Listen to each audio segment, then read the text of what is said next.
طور غر میں قتل، طور غر میں قتل، طور غر میں قتل اور غیرت کے نام پہ قتل، بلوچستان میں غیرت کے نام پہ قتل، سندھ میں غیرت کے نام پہ قتل، پنجاب میں غیرت کے نام پہ قتل۔ سب سے پہلا سوال کہ آیا قرآن اور حدیث کے مطابق آپ غیرت کے نام پہ قتل کر سکتے ہیں؟ آپ کو کس نے اتھارٹی دی ہے، آپ کو کس نے اجازت دی ہے کہ آپ غیرت کے نام پہ قتل کریں؟ آپ غیرت کے نام پہ قتل کریں۔ قرآن اور حدیث کے مطابق 3 لوگ ایسے ہیں کہ جنہیں قتل کیا جا سکتا ہے، 3 ایسے ہیں، لیکن وہ بھی کون کرے گا؟ عدالت کرے گی۔ وہ بھی کون کرے گا؟ اگر اسلامی ملک ہے تو وہاں کا نظام ان کو سزا دے گا، آپ نہیں دے سکتے۔ فرمایا ان تینوں میں سے پہلا قتل کے بدلے قتل کیا جا سکتا ہے، دوسرا شادی شدہ زانی جس کو زنا کرتے ہوئے دیکھا جائے، اس کے پاس گواہ بھی ہوں، بغیر گواہوں کے آپ کسی کو قتل نہیں کر سکتے۔ اور اسی طرح جو مرتد ہو جائے اس کو بھی قتل کیا جا سکتا ہے۔ تو اب آتا ہوں ترغر کی طرف۔ ترغر میں جس لڑکی کو لڑکے کو قتل کیا گیا ہے، آپ ان کی تمام ویڈیوز کو دیکھیں۔ لڑکی نے لڑکے کو یہاں تک کیسے پہنچایا؟ مجرم لڑکی بھی ہے۔ کیوں؟ لڑکی کا خاوند ترکی کے اندر ہے، پتہ نہیں کتنے سالوں سے نہیں آیا، کتنے سالوں سے نہیں آیا، اور لڑکی کے پاس موبائل ہے، وہ موبائل میں سب کچھ دیکھتی ہے، اچھی چیزیں بھی دیکھتی ہوگی، بری بھی دیکھتی ہوگی۔ میرے پاس ایسے الفاظ نہیں ہیں جو میں بولوں کہ وہ کیا کچھ دیکھتی ہوگی، اخلاقیات سے آری الفاظ نہیں بول سکتا، لیکن جب اس کے پاس یہ موبائل ہے، وہ ٹک ٹاک چلاتی ہے، تو قتل کرنے والے کی غیرت تب کہاں تھی جب وہ ٹک ٹاک بنا رہی تھی؟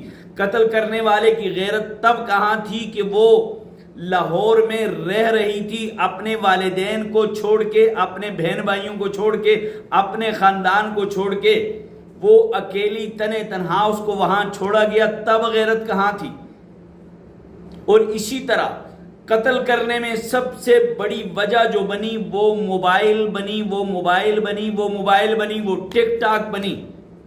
اب جب وہ لڑکا اندر جاتا ہے، قاتل کہتا ہے کہ میں نے لڑکے کو یعنی غلط حالت میں نہیں دیکھا، لڑکے کو ایسی حالت میں نہیں دیکھا، قابل اعتراض حالت میں، بلکہ لڑکا ٹیبل کے نیچے تھا، لڑکا ٹیبل کے نیچے تھا۔ تو کیا جب تک آپ نے قابل اعتراض حالت میں نہیں دیکھا تو شرعاً آپ اس کو قتل نہیں کر سکتے، آپ اس کو قانون کے مطابق سزا دلوا سکتے ہیں؟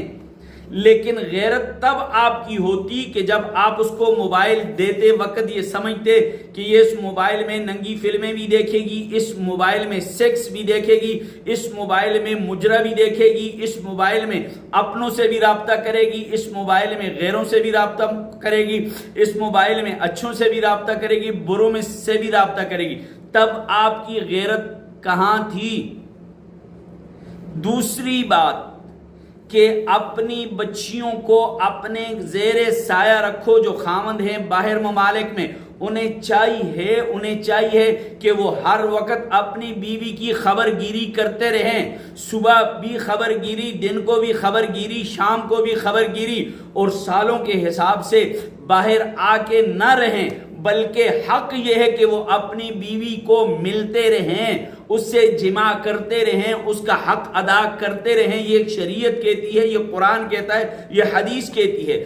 سالوں کے حساب سے باہر جا کے ٹھہر جاتے ہیں تو پھر وہ عورتیں آخر انسان ہیں، کوئی نہ کوئی راستہ تو انہوں نے ڈھونڈنا ہے۔ اس میں ملوث وہ شوہر بھی ہوتا ہے کہ جو اپنی بیوی کے حقوق ادا نہیں کرتا، اس سے ملتا نہیں، ملاپ نہیں کرتا، صاف ستھری بات ہے۔ اس میں ملوث وہ خاندان ہے کہ جو اپنی بیٹی کو اپنے زیر سایہ نہیں رکھتا، اس کو آزاد چھوڑ دیتا ہے۔ اس میں ملوث وہ بھائی ہیں کہ جو بہن کا خیال نہیں کرتے۔ اس میں ملوث وہ دیور اور جیٹھ ہیں کہ جو اپنی بھابھی کا خیال نہیں کرتے کہ وہ کہاں رہتی ہے، وہ کس سے ملتی ہے، وہ کیا کرتی ہے۔ یہ پورا معاشرہ اس میں ملوث ہے۔ اور وہ جو لڑکا قتل کیا گیا ہے، وہ جو لڑکا قتل کیا گیا ہے، اب اس لڑکے کا بیان آپ سنیں گے تو آپ حیران ہو جائیں